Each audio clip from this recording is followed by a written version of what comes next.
I hope it's visible now. If not, let me know from the organization. Yeah, let's start for today. So again, welcome to all people to this webinar about from ReCirc Singapore about the city blueprint framework and the material flow analysis.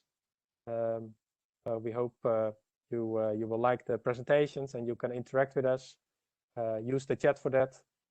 And I already just mentioned, but for the people that just entered, please be aware that we also record this session.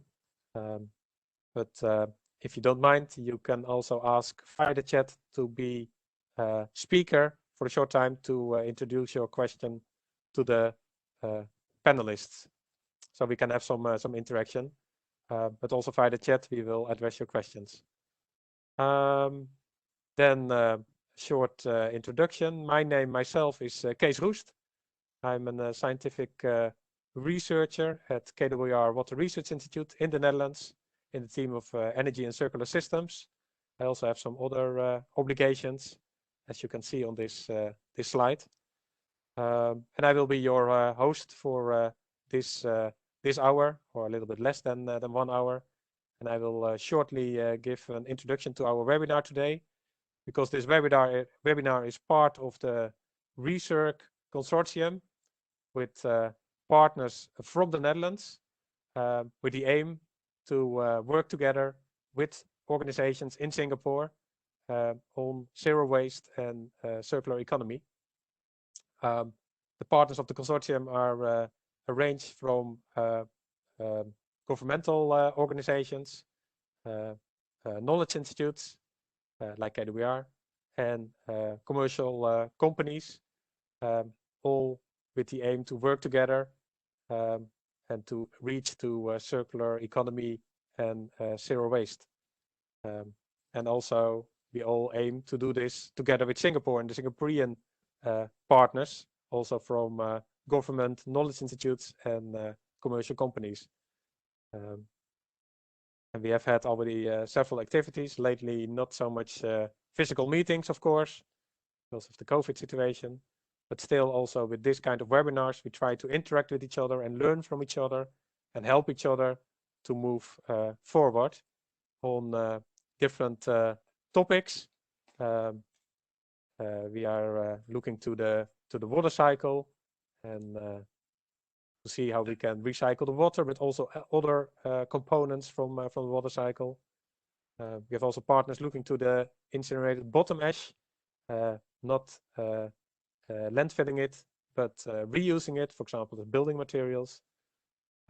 Also very important now, especially also in Singapore, with the 30-30-30 plan, to have more food production in Singapore as well, and also to reuse beneficially the food that is not consumed.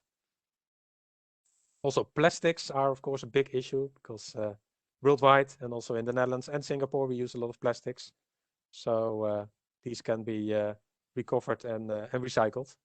And this also should be integrated in sustainable solutions for the future and for the zero waste nation and a circular economy. Then about today, especially our focus is on the city blueprint framework and the mass flow analysis, which we did a small project, which has been sponsored by the Dutch government. And this report will be available on the website, indicated also on this slide. It's finished, and the results will be presented today to you by the co-authors, and it deals about similarities and differences between Singapore and the Netherlands. Of course, there are differences, as you can also see in this picture, but maybe, and I'm quite sure, there are a lot of similarities as well. We are both small states and dealing with water, low-lying areas, so sea level rise is a risk, highly populated, and yeah, these similarities and differences will be also highlighted in the next presentations. But but are also giving ample opportunities for cooperation. And we hope that that is also going to take place with the information from this webinar. Then I introduce to you the speakers of today. So after my short introduction, Stef Koop of KWR will speak about the City Blueprint framework, which he partly also developed himself. He has done his PhD on this topic. He's also affiliated to the University of Utrecht, and he can guide us through the things that he learned and that we learned from comparing Singapore and the Netherlands, and also some other big cities or smaller cities in the world, to learn how we can improve and how we can learn from each other. Then after that presentation, Johan Poinappen will present about the material flow analysis, in which we investigated which materials are used and also wasted or released to get insight into these flows of materials. And this insight can help us to work on circularity and to reuse the materials that we are now actually very often wasting. And here are the photos, but probably you will see them themselves if they start with the presentation. So we are now 4:10 in Singapore, 9:10 in the Netherlands. So I would like to ask Stef, please take the floor. Introduce yourself more if you want to say something more about yourself, but please share your presentation about the City Blueprint framework. Thank you, Johan, for your kind introduction. Indeed, I'm Stef Koop. I'm a researcher at KWR Research Institute, a colleague of Kees and Johan. And my PhD was indeed on the City Blueprint approach. So I always say it is my baby. Well, good afternoon and good morning to everyone. It's my privilege to present to you the City Blueprint approach comparison between Singapore and the Netherlands. And I hope within the coming 15 or 20 minutes, I will help you understand a bit more what the similarities, the main barriers and enablers are for collaboration on resource recovery and water reuse. So a brief overview. I will start with a small introduction with respect to the global challenges and how Singapore and the Netherlands relate to that. Next, I will introduce the methodology blueprint. Then, obviously, we will go to the results. And lastly, I will give some consideration for the panel session after Johan has spoken as well. For some further discussion. So I give these messages for you, some questions that you keep in mind and think about for later in this session. So to give you a bit of context, what you see here on the right side is a scheme of a decision-making process. And obviously this is rather general. On top, you might want to say, start with the first step, and that's understanding your own system, your own urban system, your own water system. And if you know that, you do understand what is necessary to improve this urban water system. And you can envision objectives and set specific targets and perhaps even indicators to keep track of the process. Next, you may want to build different scenarios, different things that you might consider as important to affect your system. And based on those outputs, you might want to introduce strategies and put that into your action plan and implement the plan, obviously. And last but not least, you do the monitoring and evaluation. And obviously, this is a very iterative process. It's not a linear process. This happens time and again, and not always in this same order. But to give you an understanding of what we were talking about today, our methodology, the City Blueprint approach, and also the presentation of Johan, it will focus pretty much on the baseline assessment. Understanding your own system is a snapshot, it's more like a picture of the current status of your water system. So this method has been developed by colleagues at KWR. This is a picture of our nice building in the Netherlands. We invested a lot of this, and in the past 10 years, we developed this together to by now have 125 cities assessed across the globe. I want to start with a small introduction on the topic of water. And the first slide, and I'm sure I don't need to convince you of the relevance of water in the world, given your background. But the good news is that other institutions and You have sometimes some interruptions, Steph. I don't know if others have that as well, but it might be an option to turn off your camera. Maybe it helps, or speak into the microphone. Sorry. Yeah, I will turn off my camera. That's a good idea. Okay. I hope it improves and you hear me well. So, increasingly other institutions that are not really invested in water have the huge issues with water in the coming decades. For example, the World Economic has a yearly top 10 list of major global issues for the next 10 to 20 years.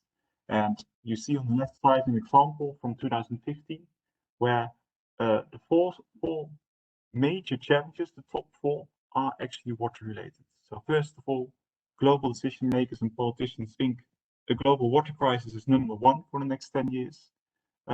Next, the failure climate change mitigation and adaptation, extreme weather events, but also the food crisis, which very much relates to water scarcity. On the right side, you see a picture which was really intriguing for me.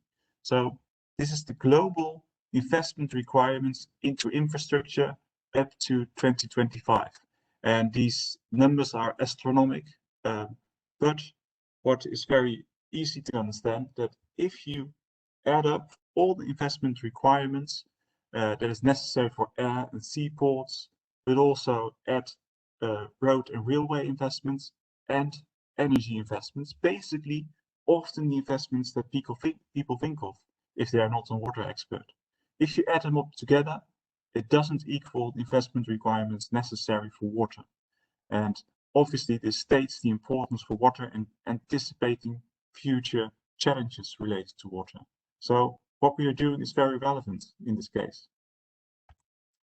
My computer is a bit slow, I'm sorry for that. Yes, here we go. So a bit more on water reuse. What you see here is an overview of wastewater treatment, a global picture, and frankly, the picture is not looking very good. About 80% of current wastewater is going into the environment untreated, which is a huge source of pollution, but for us also a major potential gain for resource recovery.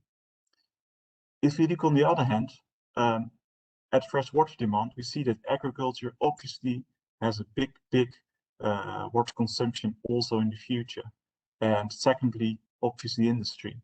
But interestingly, municipalities have a considerable share as well and are an interesting topic there.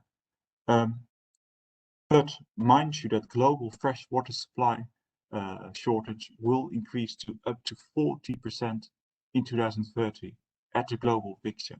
So if you see that, on the one hand, you see a major, so 80% wastewater that is untreated released into the environment. And on the other hand, we have a huge water supply shortage. So there's a huge mismatch and also a huge opportunity for Singapore, for the Netherlands on this topic.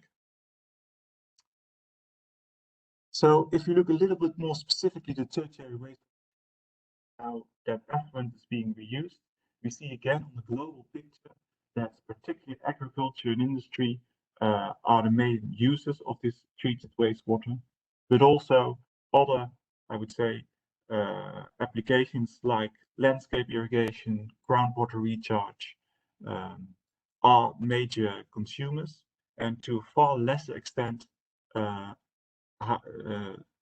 applications that require a higher water quality and a very small percentage for potable water reuse. But on an urban scale, these higher quality requirements are actually quite interesting, and just to say that for that, you need separate waste systems. For example, for rainwater, grey water, urine, and feces. And on an urban scale, given the density, this is also becoming increasingly viable. And we have leading examples in, for example, Singapore.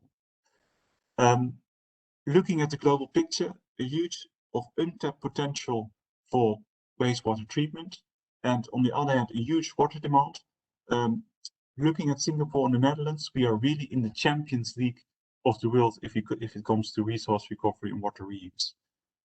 Singapore obviously has a highly advanced system, reuses a lot of water, also for potable research is a major share, but also in the Netherlands we have the Energy and Resource Factory, which is gaining momentum on the recovery of energy, phosphorus, cellulose, water, and other recoverable resources. So we are the Champions League, and that is really the context at the global picture. Aim of this presentation and the presentation of Johan, well, first of all, this presentation will introduce you to the city blueprint and will provide an overview of the major performances, bottlenecks, but also social, environmental, and financial aspects that may interfere in the adoption of water reuse and resource recovery.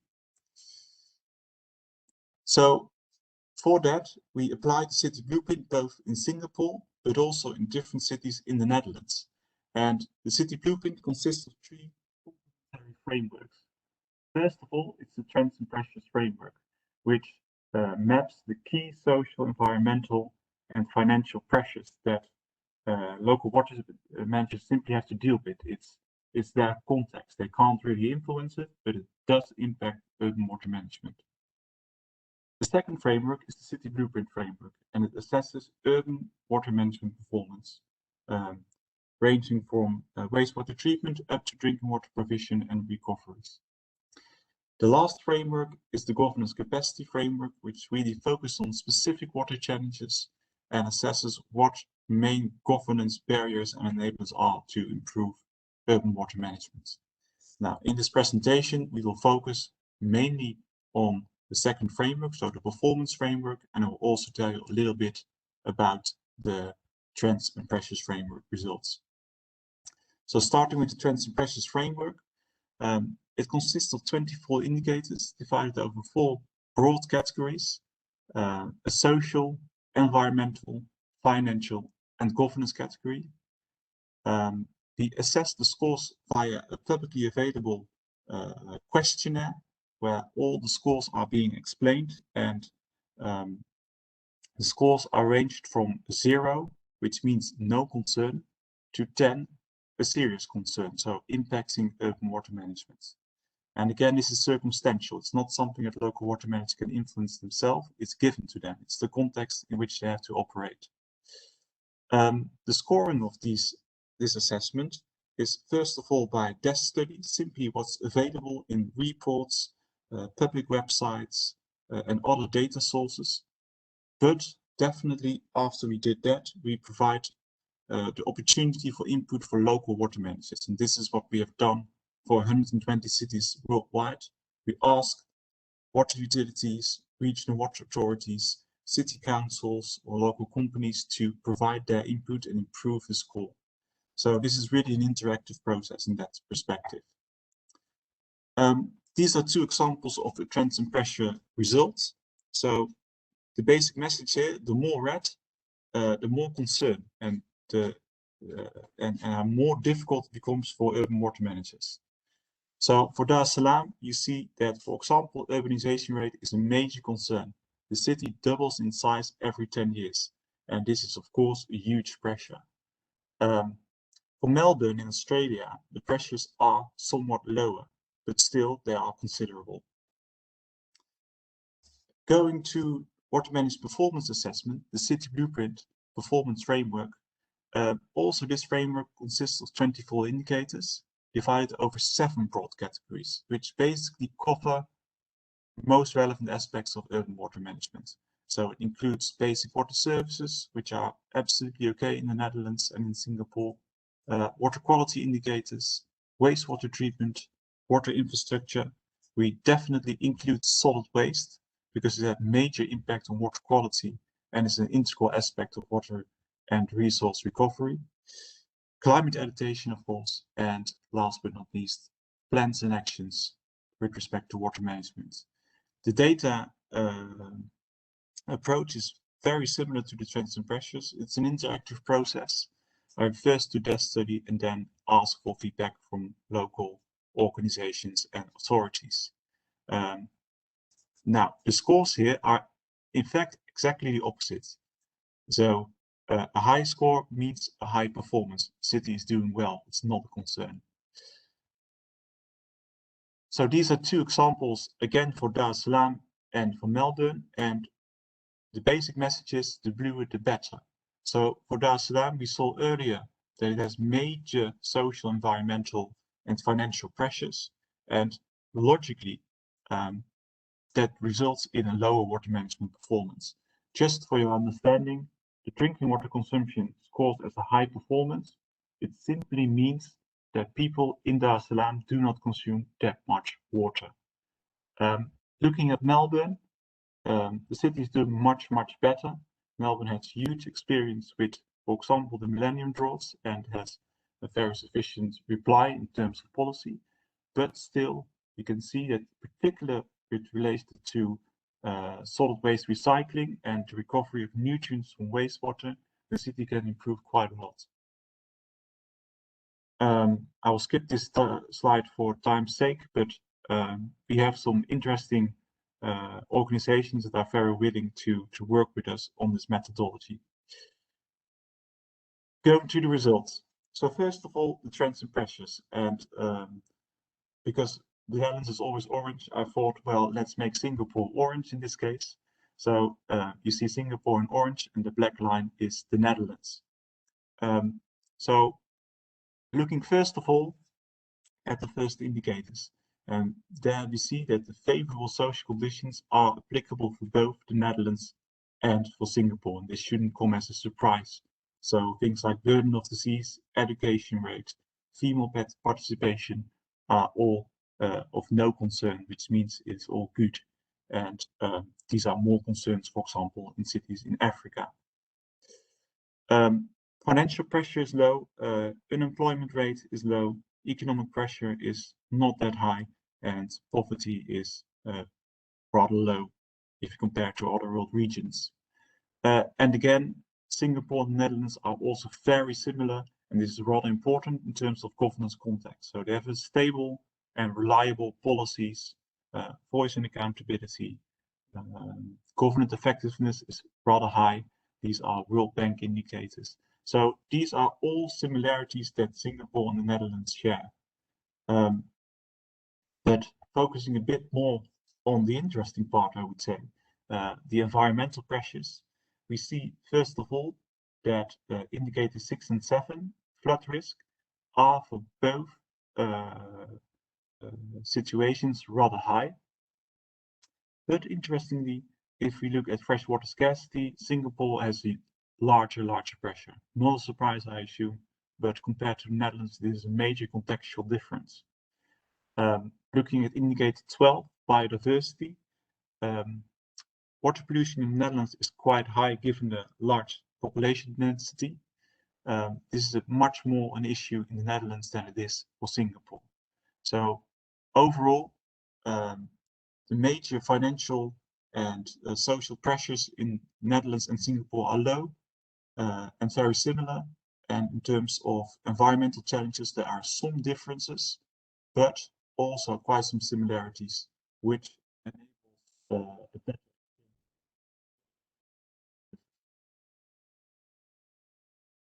What you see here is city blueprint assessment 125 across the globe, and this is the performance index. So what you see here is the overall average of 24 indicators, and it gives a kind of an index, an overall performance of the city. And the most blue cities are the cities that perform best, and in red are the poorest performing cities. And what you can see is that both the Netherlands and Singapore are really the highest performing cities, together with some cities in Scandinavia and Germany, as well as the city of Seoul. So we are really again seeing this as a Champions League. Looking at both city blueprints, these are the overall results. So we have a blue city index, that's the overall score, as you also was shown on the map. Amsterdam scores an 8.7, Singapore an 8.1. Looking at overall performance, I would actually say that Singapore performs better, except for one indicator. If this indicator scores similar to Amsterdam, Singapore is definitely the champion. So it's a close call, I would say. Looking a bit more specifically to the similarities and differences in water management performances, what you see here in blue are the scores for Singapore, and the line in green are actually the combined scores of the city assessments in the Netherlands. And in fact, we selected the best score of the 7 in the city blueprint cities that we have assessed so far. And what you see first of all,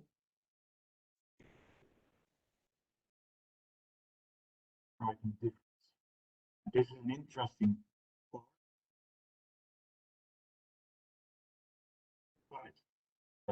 Is in both cities possible and it's already happening. But the challenges that Amsterdam, for example, faced quite a few years ago are actually the similar challenges that Singapore faces, and that is actually to find a market for the Struvite recovery from wastewater. So it's not that you cannot recover it from wastewater, it's actually the market application. In the Netherlands, it has also been an issue because we are by law not able to provide it as a fertilizer in agriculture, but we actually do apply it, for example, in more municipal applications such as sporting fields and public parks. The second indicator that is somewhat different is operation cost recovery, which simply tells us that recoveries are higher compared to the operational costs. So there's a ratio. One is that it's completely equal, and a higher ratio means that there are more revenues than costs. What we see is that for the Netherlands, the operation cost recovery for water and sanitation services is generally more revenues compared to costs. In Singapore, this ratio is somewhat lower, though I have to say this can also be a very deliberate policy choice. So I'm not sure that is really making a learning opportunity in this case. But in some cases, this can be very important. So for example, if it's below 1, you can understand that water services provision in the long term will be jeopardized. Looking at solid waste recycling, we see actually an interesting case is that for the Netherlands, solid waste recycling is higher. And Johan will talk much more about that in the next presentation. But there is a clear opportunity for learning there. Looking into more detail about the scores, the first column is Singapore, and the 4 cities to the right are Amsterdam, Groningen, Dordrecht, and Rotterdam. 4 Dutch cities that are relatively big and somewhat comparable to the much larger city of Singapore.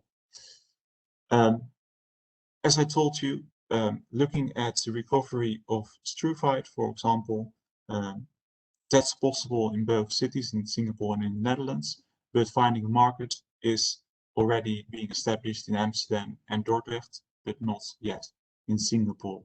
Operation cost recovery, we see for the Netherlands that the score is higher. The ratio is about 0.2 higher than for Singapore. Looking at solid waste recycling, we see indeed that Dutch cities score on average somewhat higher, and this probably has to do quite a lot with the collection system, which is a bit more detailed than perhaps in Singapore. And also energy recovery is somewhat higher scoring in the Netherlands. Now, having said that, if we look at groundwater quality, Singapore scores much higher. The water quality monitoring in the Netherlands is relatively well, but groundwater pollution is also rather high.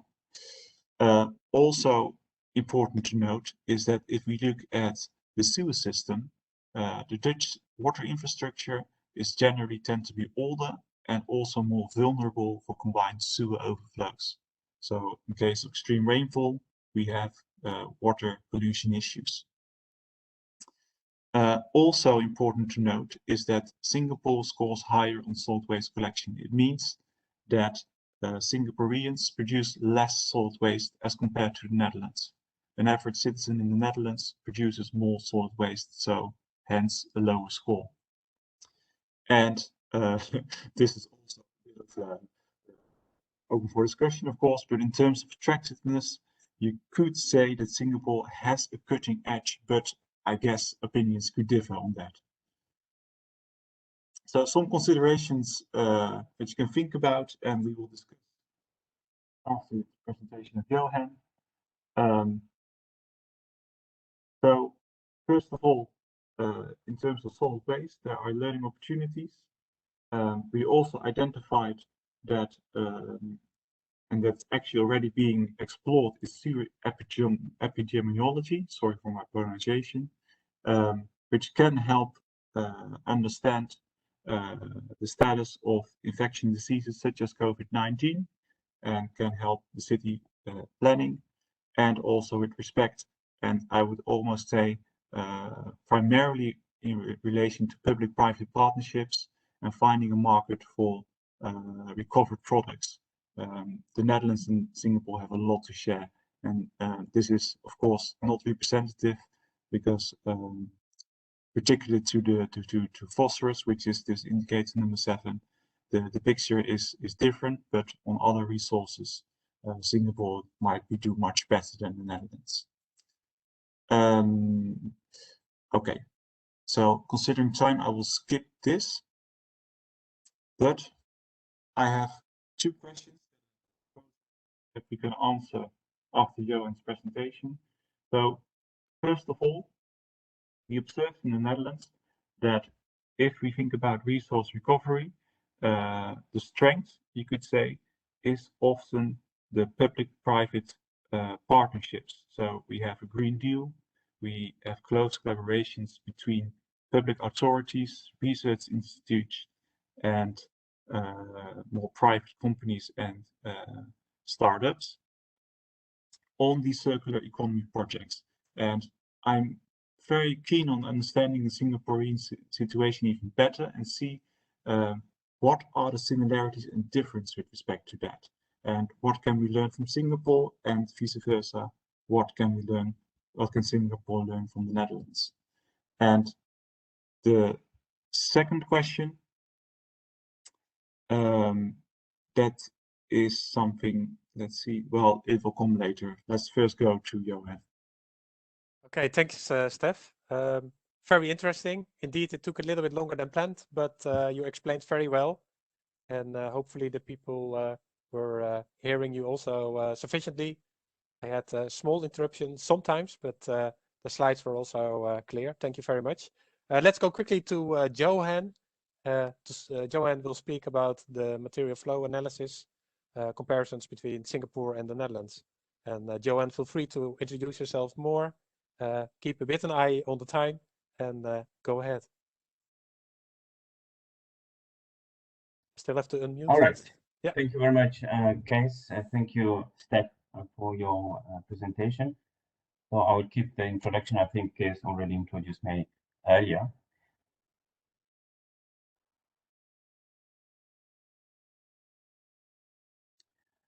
All right. Good morning and good afternoon to our participants in Singapore. I would like to start by thanking the ReCirc partners and partners in Singapore for providing some of the information for the material flow analysis. And the names are listed here. Understanding material flows is an important step towards circular economy. And hence, the objective of this K2K project was to conduct a material flow analysis to promote innovative partnership and entrepreneurship and business opportunities for both Singaporean and Dutch companies in their transition to a circular economy. So such a material for analysis was developed, targeting topics related to waste streams, food waste, plastics, incinerator bottom ash, resources in the water cycle. As you can see in this diagram, the aim is to reduce linear approaches by making the linear arrows thinner and the circular ones thicker. So resources used, then disposed and incinerated in linear approaches can instead be recycled and reused to enhance circularity thinking and practices. So what is an MFA? A material flow analysis is a systematic assessment of the flows and stocks of materials within a system.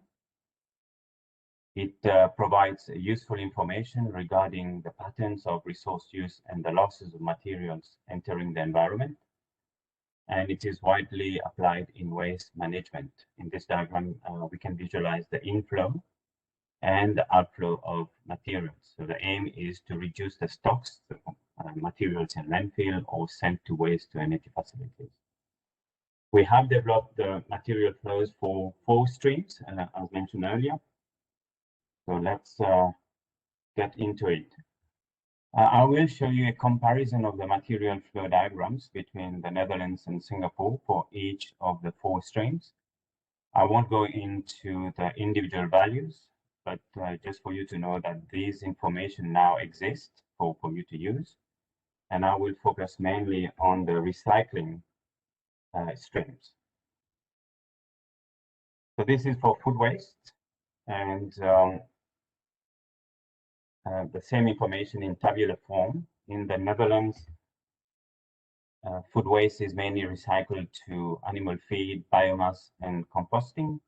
And in Singapore, it is mainly for compost for landscaping purposes.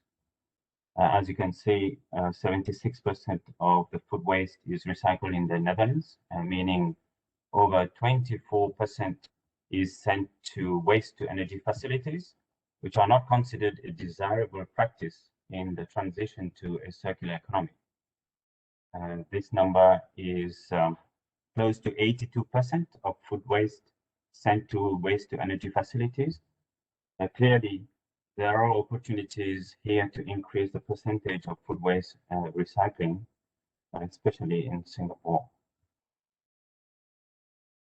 For plastics, the breakdown of plastics in Singapore is not yet available, the individual information.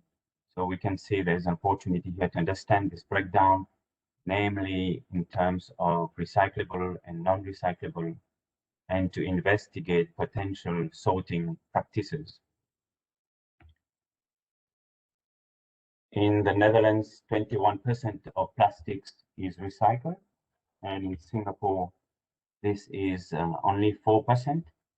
Although there is a push in Singapore to adopt the circular economy approach through sustainable production and design, and establishing best practice using the 3 R's approach: reduce, reuse, and recycle. So there are opportunities in plastic recycling in both countries, such as in research or developing business opportunities for SMEs.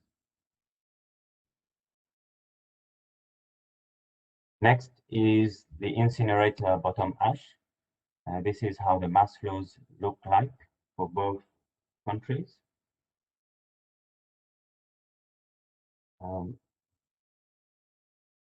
In the Netherlands, 95% of IBA is recycled, whereas in Singapore, it is 11%. Although IBA recycling in the Netherlands is high, as you can see here, it is currently only used as a secondary construction material in situations where there is no risk of leaching into the soil or groundwater. There are serious questions raised about the control of toxicity in public works. Some more research is needed to the application of IBA in public works, roads, and other uses. In Singapore, the use of IBA instead of sand and stone has been investigated with the creation of what they call a new sand, and it is planned for the use of new sand to become a reality in the coming years. So clearly, again, here, both the Netherlands and Singapore can learn from each other on how to improve the management and recycling of incinerator bottom ash. The last material flow analysis we did is about resources in the water cycle. Here, we know that only 2% of water is recycled in the Netherlands, because there's not a need for it yet. Whereas 24% of materials in the sludge is recycled. For Singapore, 38% of water is recycled. As Steph mentioned, there is a need for it there. So they are the champions in water recycling, so to say. And no materials from the sludge other than biogas are recovered yet. This is just a summary of the recycling percentages of the various streams. So what can we deduce? We see that there are key insights and deductions from the material flow analysis. Firstly, that there is still a significant amount of waste either in stock, in landfills, or destroyed as waste to energy. There is a need to enhance circularity of these waste products, where business enterprises, partners, researchers in both Singapore and the Netherlands would benefit from these opportunities created in both countries' transition to a circular economy. And both countries clearly can learn from each other. There are opportunities worth exploring based on some inspiring circular initiatives.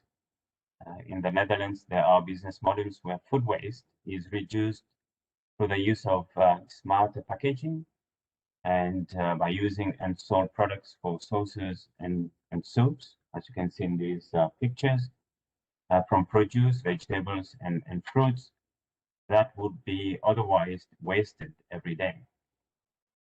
The next logical choice is to use or upgrade food waste into animal feed and bio-based products. In Singapore, the NEA is exploring a framework for companies to report how much food is wasted. So hopefully this can also assist in enhancing food waste recycling in Singapore. Regarding plastics, in the Netherlands, mixed plastic waste that usually are downcycled or incinerated are currently being recycled into clean streams using emerging and innovative technologies and approaches. So sorting of recyclable plastics is another emerging area to exploit. In Singapore, they are also exploring more advanced technology to close the plastic loops. For incinerator bottom ash, there is a need to assess the impacts of using treated IBA in the construction sector as aggregate for the construction of layers of roads, harbor areas, parking lots, pavements, as you can see in the pictures, and other uses. There are specialized companies in the Netherlands applying the latest separation techniques to remove ferrous and non-ferrous metals from IBA and sold them as a high-grade raw material to smelters. As mentioned earlier, in Singapore, with the creation of new sand, they are also investigating its safe use as road-based or sub-based material in road construction projects. And I do believe if the use of IBA is permitted, then business opportunities to treat and use IBA in the construction sector will flourish. And lastly, for resources in the water cycle, in the Netherlands, there is a wide range of established and innovative technologies to recover resources from sludge, as you can see in the picture. struvite, cellulose, protein, sand, etc. Moreover, there are technologies to produce biofuel and other products from fats, oil, and grease waste. These are emerging in the Dutch water market. For instance, Ninehouse has developed some innovative technologies in this field. You can check their website for more information. And finally, to conclude, obviously, a key factor for success in circular economy is creating markets for recycled products. We need an established market to increase the demand for recycled products to make the economics of circular economy attractive. There are also additional concrete business case examples and best practices of circular economy in the Netherlands with respect to the 4 waste streams investigated in this study. Without citing any particular business organization, creative ideas on circular projects can be found on the Holland Circular Hotspot. The website address is shown here, where many inspirational, successful circular initiatives are shared and presented to stimulate international entrepreneurship and partnerships. And lastly, creating a platform that supports the development of new business models by bringing together stakeholders and sharing knowledge and experience is important to enhance circular economy. Hopefully very soon, the creation of this platform will become a reality. Thank you, Ed. Thank you very much for your attention. Thanks, Johan, and also thanks, Steph, earlier on. Very nice presentations with a lot of information. Well done. If people in the audience have questions, would like to know a bit more about certain aspects of the presentations, or have thoughts about circularity, similarities between the Netherlands and Singapore, or ways to learn from each other, ways to cooperate with each other, please write in the chat. And if you want and indicate that you would like to speak, then we still have a short opportunity. Time is flying, but please feel free to add your questions. So to start the discussion, maybe Johan, from your presentations, where to go now based on this material flow analysis and also the other information that's available. What are next steps? And you, of course, you gave already a lot of information in your presentations, but maybe you can elaborate a little bit more on that. Yes, as you have seen, there's a lot of information that has been collected for the material flow analysis. And at the same time, we still have some gaps in some waste streams when it comes to the individual makeup of the totals, especially in some waste streams in Singapore. So here there is an opportunity to do detailed mass flow quantification and characterization of these streams. There's obviously room for both countries to collaborate. Moreover, the material flow analysis developed in this project can be used to assess opportunities to extend the life cycle of materials by keeping the value of products and materials in the loop as long and as economically attractive as possible. So some examples shown in the presentation and described in the report that will be released shortly could serve as inspiring ideas to stimulate this international entrepreneurship and partnership. And for that, I think it will be good, as I mentioned in my last slide, to create a platform that supports the development of new and circular business models. Yeah, that's very interesting. Maybe you can elaborate on that platform a bit more. Do you have something in mind? Yeah, I'm referring specifically to the creation of a community of practice to foster circular economy related to these waste streams that I mentioned.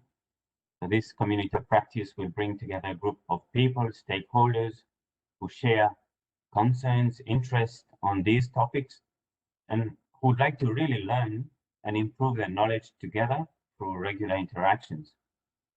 It will also hopefully promote this innovative entrepreneurship, as I mentioned, business opportunities targeting circularity of these topics.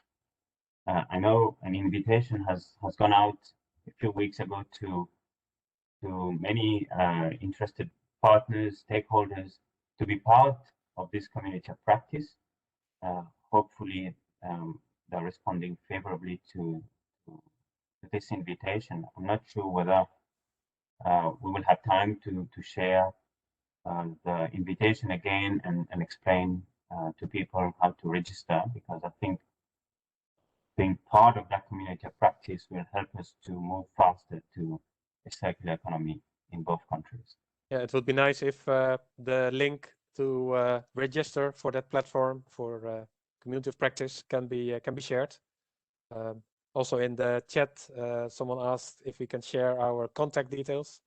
I did with my email address, but feel free to contact us if you want to be part of the community of practice, the platform, to share knowledge with each other and to learn from each other, to work with each other on circularity.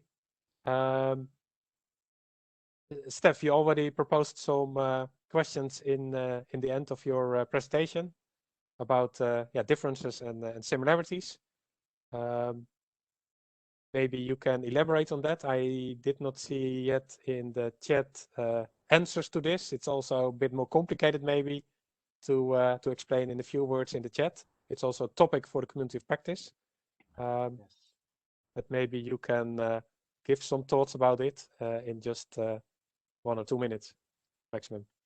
That's a challenge, but indeed, it very much relates to what Johan said with respect to this community of practice initiative.